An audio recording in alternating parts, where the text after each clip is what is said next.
But that gets into the subject of what I'm going to be talking to you about. I've always loved time travel ever since I was a kid.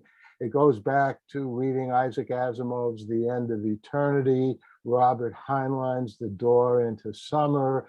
A few years later, in the original Star Trek series, seeing City on the Edge of Forever. That was written, by the way, by Harlan Ellison, another important person, an author in the science fiction genre.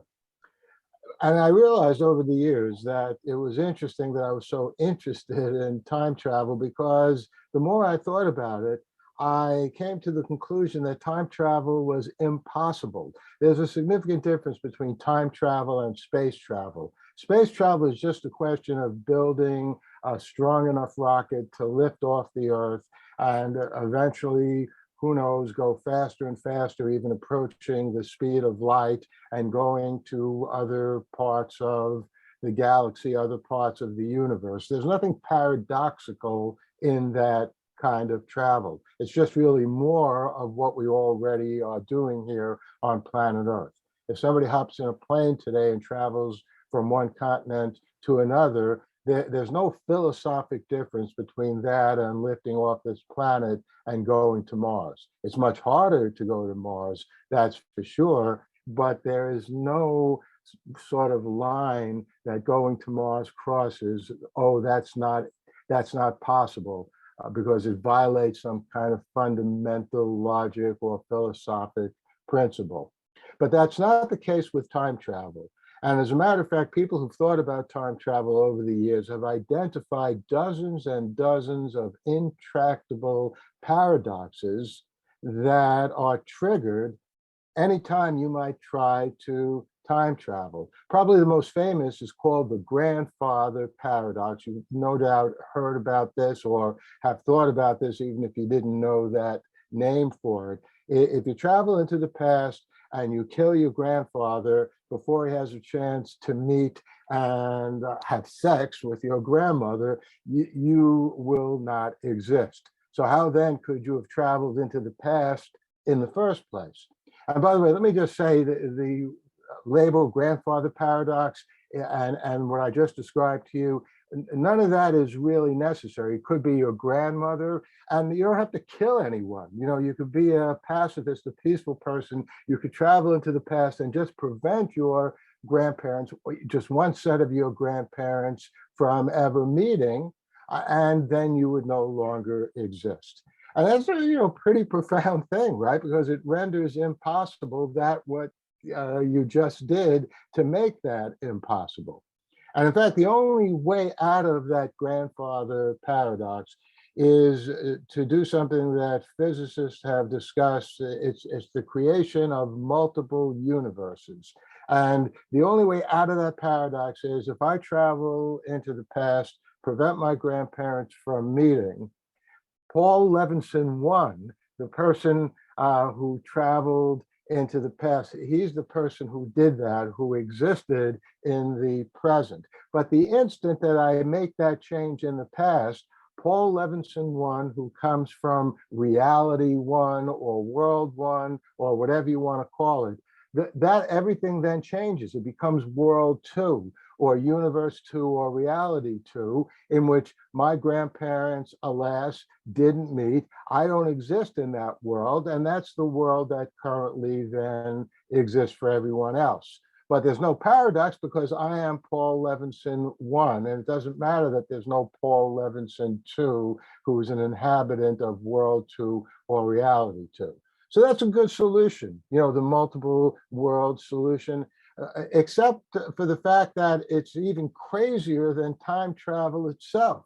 Because what does that mean? Anytime I do anything to change anything in the past, a new universe, a new reality is suddenly triggered into being, then there would be an infinite number of realities out there. And I don't know about you, but I have trouble understanding how that would work. And in fact, I think that's not the case. So I think the multiple worlds hypothesis is a good solution hypothetically, but in reality, it doesn't really help because it just creates a crazier thing, a more crazy thing to explain a less crazy thing. So that's one serious problem with time travel. And again, I could just talk all day to you about paradoxes that arise from time travel. They're a lot of fun to think about. Another paradox is what is sometimes called the "where did it come from" paradox. So, and here's how that would work. Shortly after I finish talking to you and this class is over and you've asked questions and I've answered you, there's a knock on my door. And my wife is home, so it's not her. Nobody else is expected to come by. I open the door and I see someone outside who is even older than me, which is not easy to do, like a really old version of me, who can barely talk.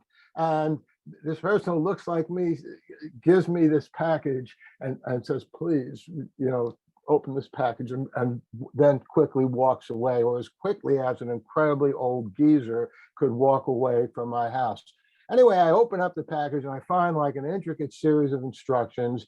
And in those instructions, it says, this person who just dropped off this package, the reason why he looks so much like you is he is you 20 years in the future. And he's come back to give you instructions about how to build a time machine, because he needs that time machine invented 20 years in the future so he can travel back in time and give this set of instructions to you. So that's a sort of clever story, isn't it? But it's paradoxical, because then where did this information come from in the first place? I got the information now from a version of myself 20 years in the future, but that's only because that version of myself had the information and there was a time machine that he was able to use to travel back to see me. So it just goes around in circles. A lot of fun for a story, I think impossible as far as actually happening in our real world and lives. And briefly, travel to the future is not much better, especially if you believe in free will, as I do. We can maybe talk about this later. I know there are many determinists, including religious determinists, who think everything is destined. I don't agree with that. And, that to some extent is a matter of semantics. You can justify anything that's done as being conditioned by what you did in the past. But nonetheless, I am a strong believer in my fundamental feeling that I have a choice in everything that I do. So as you can see, I'm wearing a brown shirt. I hope you like it. It's a nice, clean shirt. Let's say you traveled into the future, just a day into the future, and let's even say that you were in New York, or maybe not. Maybe you were in Germany, and you found out I was giving another lecture tomorrow, and you love this lecture so much that I'm giving to you now that you decided to watch that lecture tomorrow, and you saw I was wearing a green shirt. Right? So you today travel into the future, see that I'm wearing a green shirt tomorrow. So that's an interesting story, except for one problem. I think when I wake up tomorrow morning, I can exercise my free will and put on whatever shirt I want. Now, I might put on a green shirt, but maybe I'll feel like putting on a red shirt. Maybe I'll feel like putting on a blue shirt. But if you have been able to travel into the future and see me wearing a green shirt, that means that I'm deprived of my free will and my free choice. That's not quite as serious a paradox as the travel to the past paradoxes that are invoked, but it's serious enough that I think that would make time travel not possible, and certainly not at all likely into the future. So we have that whole series of paradoxes, and I began thinking about these like 1993, 1994, and I wrote a little article that was published in Wired magazine back then. You can search for it online. It's called Telnet to the Future, Telnet to the Future. Telnet was a way, I'm not sure if it still exists, an early way that you could communicate through modems and do the kind of telecommunication we're now doing. So I had this piece published in Wired, and a physicist contacted me and said, hey, I really, enjoyed your piece. I don't agree with you, he said. I think time travel is possible, but you may not know that Stephen Hawking agrees with you. So I knew who Stephen Hawking was, of course. I said, that's great. And the physicist says, yeah, check out Stephen Hawking and his view about a chronology protection conjecture. And sure enough, there was an article published in 1992 in one of these fancy physics journals. You can look that up on the web as well. I think Springer Verlag now basically has all of those articles available online. I'm not sure if they're free or not. Anyway, in 1992, Stephen Hawking said, and he explains this in physicist terms, which I won't go into, but the gist of what he says is, it's even though it might be possible in terms of physics to imagine a loop to the past, which is physicists speak for traveling or communicating to the past, a closed loop in which nothing would interfere with your travel to the past. Hawking said he thinks the universe would not allow that. It would do something that would prevent you from getting back to the past, because the universe would act in effect to protect its own dissolution. Because if people could constantly travel to the past and change things, and so the future was different, we would get back into these paradoxes that I just described to you, and we would live in a world as crazy and challenging as our current world is in reality. A world in which people could travel to the past and constantly change things so the future would change. That would be even more insane, far more insane than our world.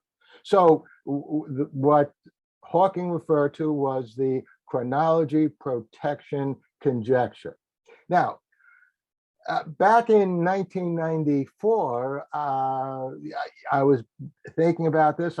As I said, I published this article in Wired magazine talking about why I thought time travel was impossible. A physicist writes to me and says, I don't agree with you, but Hawking does.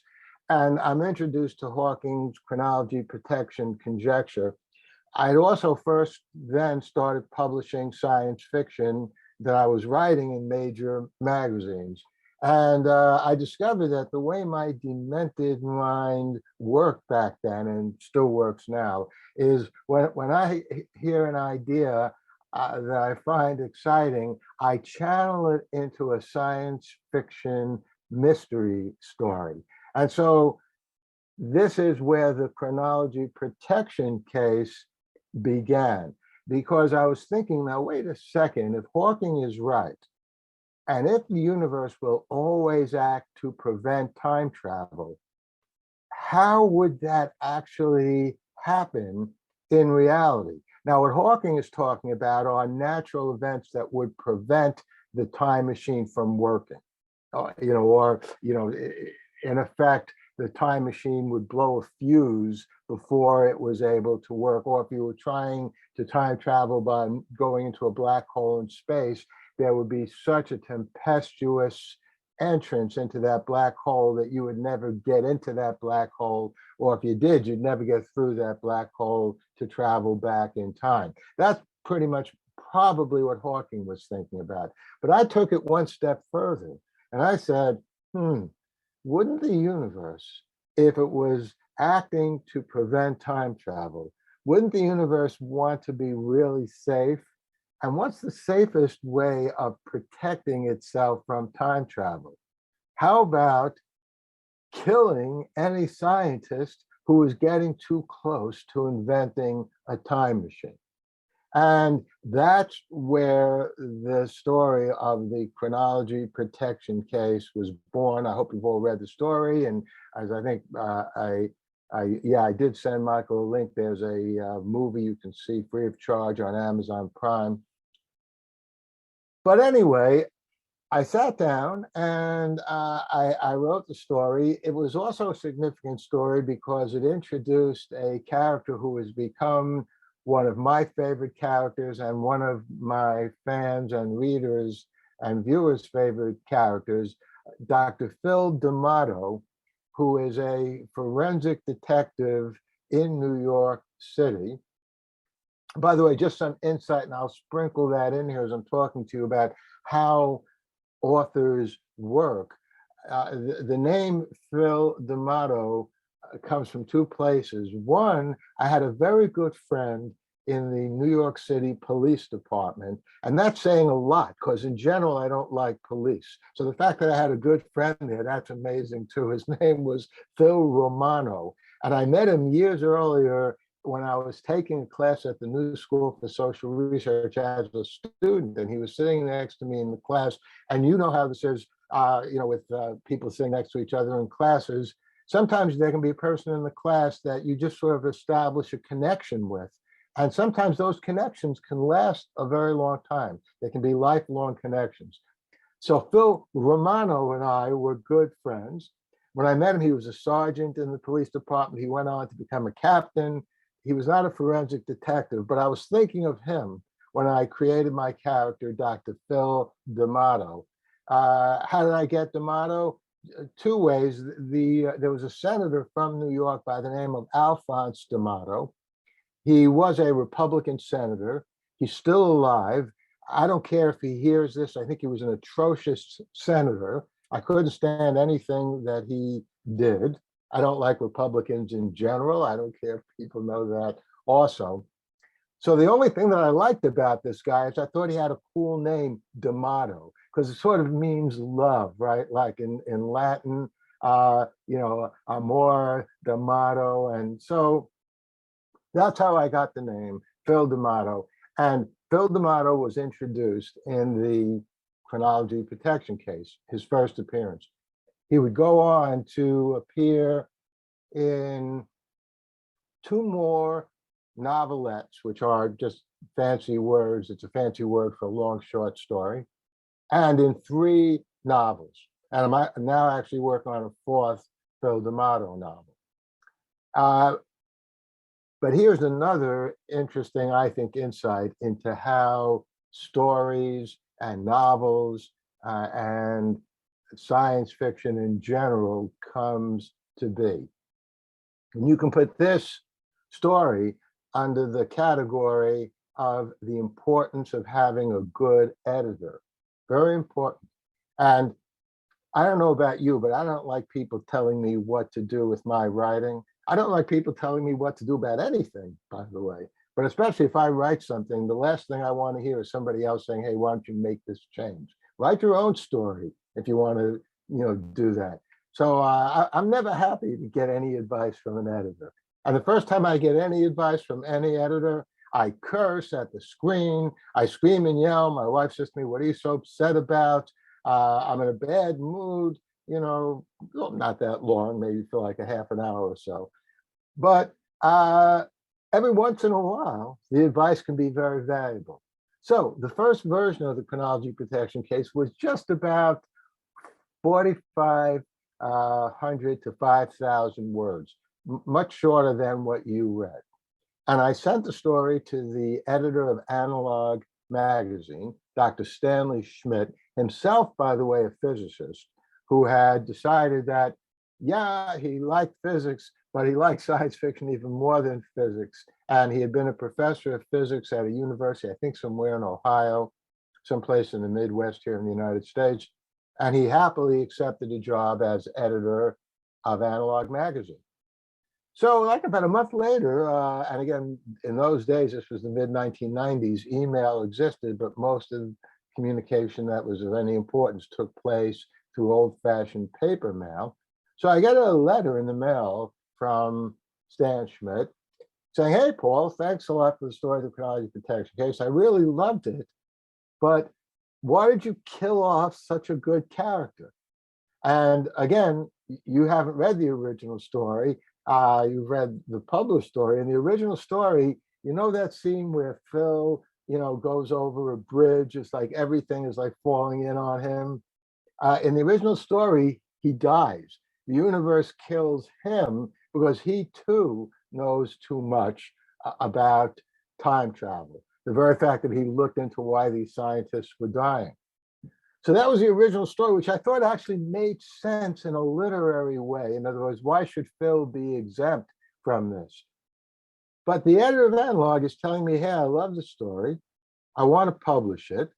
You should make it longer and figure out a way to have Phil D'Amato survive because he's too good a character to kill off. So I was flattered by that. Not to mention the fact that in those days, I think Analog was paying like 8 cents a word for stories. So, I could do arithmetic as well as anybody else. I knew that a 9,000 word story would get more money than a 5,000 word story. Money is good.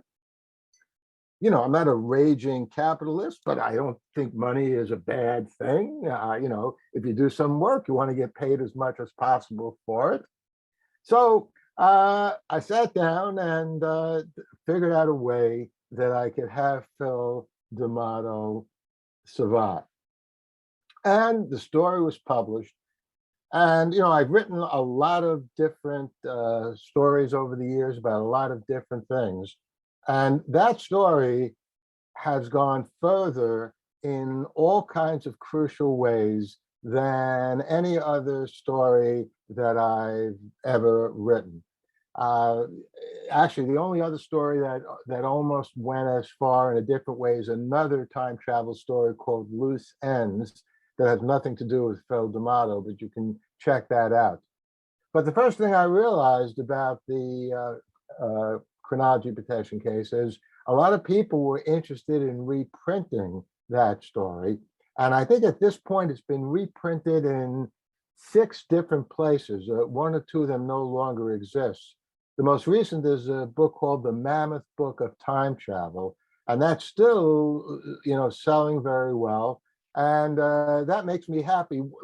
Let me also mention something in case you're interested in writing science fiction or mystery or any kind of fiction and getting it published in magazines. One of the problems with things getting published in magazines is they get sent out when the magazine gets sent out, and then all too often they disappear, and they're very hard for people to read within a few months after the magazine has been published.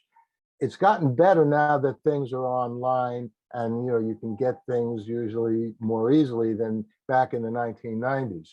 But one of the things that the reprints of the chronology protection case did is they gave that story a life long after the September 1995 issue of Analog magazine was published. By the way, let me just also backtrack a tiny bit in case you're interested. I had sent about 20 stories to Stan Schmidt before the chronology protection case, and only one of which, The Way of Flesh, was published before the chronology protection case. And before that story was published, I went to a convention where Stan Schmidt was, and I introduced myself. As you can see, I'm a nice, personable guy. And I said, "Hi, Stan, how you doing?" "Oh, hello." And, I'm Paul Levinson. "Oh, yeah, and, we were talking for a few minutes. And I said, I've been sending you my stories. You've been happily turning them down. But don't worry, I am not going to be deterred. I'm going to keep sending you stories." And he said, "Well, yeah, well, don't be deterred because you were pretty close with some of the stories." Anyway, the very next story that I sent him, which was The Way of Flesh, he accepted that. And then the chronology protection case was the story after that. And I learned a very, very important lesson. And it's still something that very much applies. Everything in publication is based on personal connections. So as Professor Waltermuth told you when he was introducing me, the two of us met in person, and then we began thinking about and brainstorming, hey, let's put together this book, Touching the Face of the Cosmos, describing and speculating about how religion can help ignite the space program. The Chinese, and in Chinese culture, personal connections are explicitly stated as being the most important thing in professional relationships. We here in the West sometimes don't go into that, and we sort of pretend that somehow that's not important. They're all important. So anything that you want to do, if you're an author, you want to get something published, figure out where the editors are. Are they going to a convention? You should show up at that convention. Have a conversation with the editor. It will increase your chances dramatically. But let's get back a few years after I met Stan, and the chronology protection case is published. And as I said, it's reprinted in several places. And here we get to another important juncture, one of the places in which it's reprinted was the Science Fiction and Fantasy Writers of America's yearly anthology about the best science fiction published in that year. And the editor of that book, that series of books, Jack Dan, D-A-N-N, who actually is a brilliant science fiction writer himself, much to my delight, said, hey, I'm going to include the chronology protection case in this book. So now, as I mentioned, I live in New York, you're in Germany. Let's go out to the west coast of New York, and let's go to a town by the name of San Jose, California, not that far from San Francisco. This the name of this town or city became a big hit song. Do you know the way to San Jose? So that was a Burt Bacharach, Hal David song. But in this town of San Jose, there was a young guy by the name of Jay Kensinger.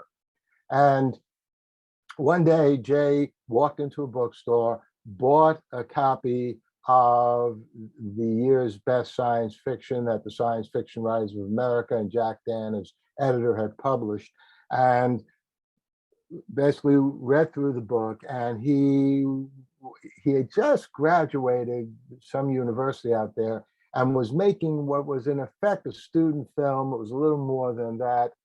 And he decided he wanted to make a movie of the chronology protection case. And in fact, he did, without even asking me. Now, technically, you're supposed to get permission from the copyright holder before you do something like that. So poor Jay, he made this movie, this low budget movie, but he never contacted me. And so he was like showing it. It was almost like a scene out of The Man in the High Castle, where Jay was like showing the movie like in small, darkened places to like limited groups of people, because he was deathly afraid that I would find out about it and sue him out of existence. Anyway, one day, Jay went to a science fiction convention, and he met another excellent science fiction writer by the name of Greg Bear, B-E-A-R. He's written a whole bunch of novels. By the way, he also wrote a continuation of Isaac Asimov's Foundation series, which I highly recommend. And Greg Bear and I knew each other because by this point, I had become president of the Science Fiction and Fantasy Writers of America. Greg had been president a few years earlier, and so we got to know each other. Anyway, Jay Kensinger goes up, and here again is the importance of personal connections and relationships. Jay Kensinger goes up to Greg Bear at the science fiction convention on the West Coast and says, can I ask you a question? And Greg's a nice guy, says, sure, what is it? And Jay says, I made this movie. It's based on a novelette by Paul Levinson, The Chronology Protection Case. Greg says, great, good. And Jay says, yeah, but I never asked Dr. Levinson's permission. So what should I do about this? I mean, should I get a lawyer? And Greg says, what you should do about it is contact Paul Levinson. Trust me, he'll be nothing but thrilled that you made a movie from his work. The last thing he's going to be is angry that you didn't contact him. He'll be happy, not angry. Anyway, so Jay was so concerned, he still didn't contact me for at least 6 months afterwards. Finally, he worked up the courage and sent me on an old tape a copy of the movie, and he includes a letter saying, please don't sue me. I know I should have contacted you, but I wanted you to know that I made this movie of your work. And so Greg Bear was right. I was thrilled about it. Jay and I became friends. We toured around the country doing science fiction conventions, playing the movie. Years later, in 2013, I said to Jay, you know what? The one thing I didn't like about the movie, and how many of you have seen the movie, by the way? If you want to just raise your hands, did any of you see the movie? We can't. You can't see it in Europe. Oh, I see the link. Yeah. Maybe Right. you should sell the rights to the Europeans. I will. Well, I have an idea, Sissy. What I will do though, I think there's a version of the movie on YouTube. So I will, can you get YouTube in Europe? Yeah, that's you know what, you could ask Jay if he does a secret showing for the 21 of us somewhere in the deep dark cellar. But if you find Yeah. something on YouTube, we can probably watch that illegally with your permission. All right. So you hereby have my permission. I do have a thing. It's like in some kind of private group because we wanted to encourage people here in the US to watch the movie on Amazon Prime because again, we make more money that way. But I will admit, I'll send the link to Professor Waltermoth and he can share it with all of you. But what I decided in 2013, the one thing I didn't like about the original movie was the ending was not the way I ended the story. You may recall the ending of the story takes place there. He's talking to Jennifer Fenwick, trying to get her to do the right thing. And it sort of ends on an ambiguous note. He makes the case, Jay makes the case, and it seems like he convinces her. And that's pretty much where the story ends, both in the original story and in the original version of the movie. But in addition to that, in the original version of the movie, Jay couldn't help himself. The actress who played Jennifer Fenwick was a very attractive woman, still is a very attractive woman. So Jay sticks in at the end after he makes his case about you have to, pretend you don't know about time travel. She stands up and they both look at each other and reach out and hug and kiss each other. So this was Jay's ending, which I thought was like totally ridiculous. Not that I don't mind, not that I don't like people hugging and kissing each other, but it didn't work at the end of this story, right? I mean, yeah, maybe eventually they'd be romantically involved, but this meeting was like a life and death meeting. Their very lives were at stake. Everybody else involved in this had been killed. So, I didn't think that worked. And Jay realized afterwards too that it didn't work. So we decided to change the ending. And I'll send you, actually, what I'll do is I'll send you links to both the original movie and the new movie, where we have an extended ending. But I will say one other thing about the movie. Again, this goes under like media theory and just like the difficulty of doing things in the media. In 2013, there was a newscaster by the name of Chris Matthews here in the United States. And he basically had shows on MSNBC and other major networks. So in the 2013 revised version of the Chronology Protection Case movie, I have in the conversation that takes place later between Phil and Jennifer, I have Phil mention something about, we can't go on the Chris Matthews show and talk about this, which was a good line to put in. Unfortunately, Chris Matthews got fired just like last year from MSNBC, and you don't see him anymore. He no longer has a show. So thank you very much, Chris Matthews, for messing up my great ending. So we're not going to go in and change it again. But the reason why I'm mentioning this, and this also is under the category of the craft of writing science fiction and making it as relevant as possible. What I went through with the Chronology Protection Case was nothing like what happened when the Soviet Union collapsed, which I think was a good thing in terms of history, right? I mean, I don't think the Soviet Union did much good in the world. Germany is much better as a result of it. You became a unified country, you're a democracy. When the Soviet Union was around, there was a West Germany and an East Germany. The East Germany government had what? The Stasi. They were like, pretty bad police. So a lot of science fiction writers in the late 1980s wrote stories and novels in which the Soviet Union in the future, like let's say they wrote a story that took place in 2020, like they wrote the story or novel in the late 1990s, there was the Soviet Union. And then what happens? The Soviet Union collapses and they look like idiots because they're writing about a history that no longer exists. What I had to go through with Chris Matthews was nothing like one of the main people that suffered from this problem of the Soviet Union collapsing so quickly was Jerry Pournelle, the late Jerry Pournelle. He passed away a few years ago. He had a whole series of novels in which he talked about the US and the Soviet Union well into the 21st century.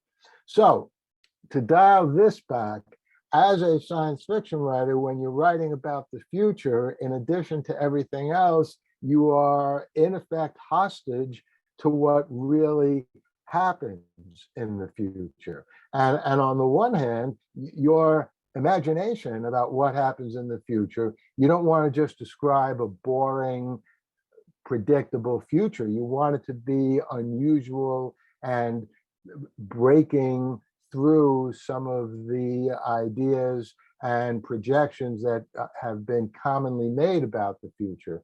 But no matter how good you are at that, you have to have certain basics in place. So again, you're writing a story about future Earth. It's like, 1988.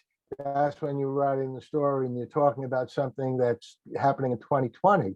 It's a logical thing to assume that there is going to be a Soviet Union then. But of course, there wasn't a Soviet Union then. So in that sense, science fiction is an especially risky kind of writing.